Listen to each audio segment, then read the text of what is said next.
Gédéon enseigne de boire l'alcool. La Bible interdit de manger le porc. Gédéon enseigne de manger le porc. La Bible interdit la fornication, l'adultère.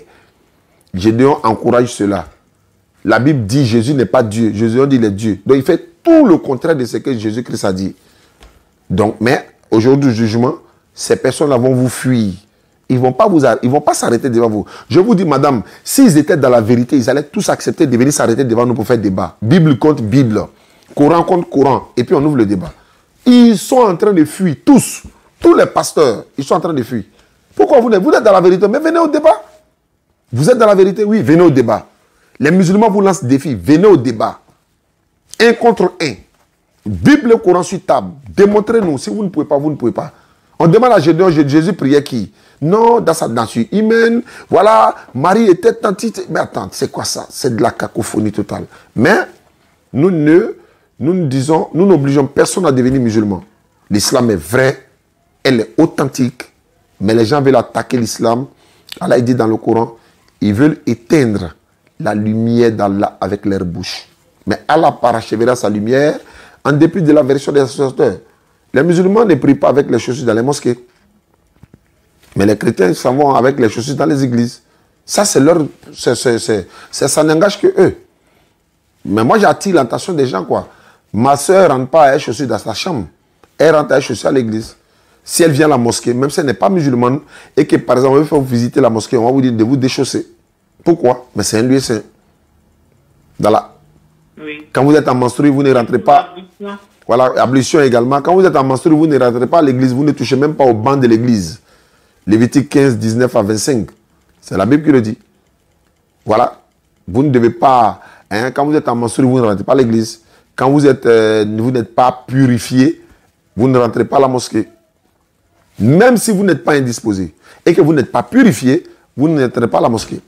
Il va faire l'ablution d'abord. Et quand vous êtes en train de faire la prière et que, par exemple, le vent vous échappe, quelqu'un fait du vent, il ressort pour aller refaire ses ablutions, venir rattraper la prière. Ben, supposez que c'est dans l'autre... Voilà, il n'y a pas de problème en cela, quoi. C'est pourquoi Allah dit, il faut laisser ceux qui prennent... Voilà, c'est compliqué. Il faut laisser ceux qui prennent les religions pour jouer amusement. C'est pourquoi tu ne verras pas de femmes imams en islam, maman pasteur... Ah oui, bien sûr. Non, non, non. Voilà, on ne mélange pas les hommes et les femmes à la mosquée par respect pour la femme. Hein. On a trop de considération pour la femme. Donc, on la met derrière. Derrière un grand homme, il y a une grande dame. Voilà, elles ont un pouvoir. Elles ont un super pouvoir. Donc, on les met derrière. On ne mélange pas les hommes et les femmes. On les respecte. Voilà, on leur demande... voilà, c'est ça un peu, quoi. Voilà, allons-y pour votre question. Si vous avez des questions à poser, Inch'Allah. Ablution.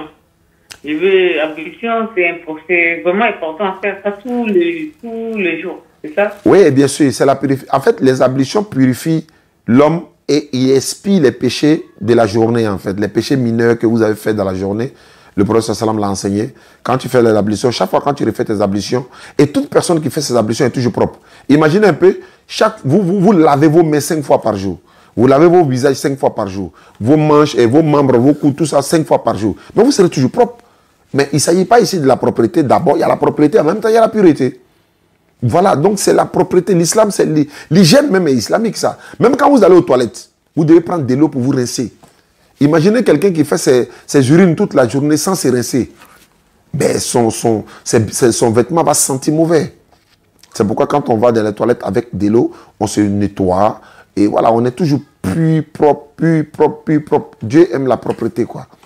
Voilà, donc l'ablution, c'est biblique, c'est coranique.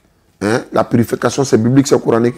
Chaque prière, et tu peux être en ablution, si tu maintiens l'ablution sans aller aux toilettes, sans faire du vent, et sans toucher son sexe, l'ablution est valable.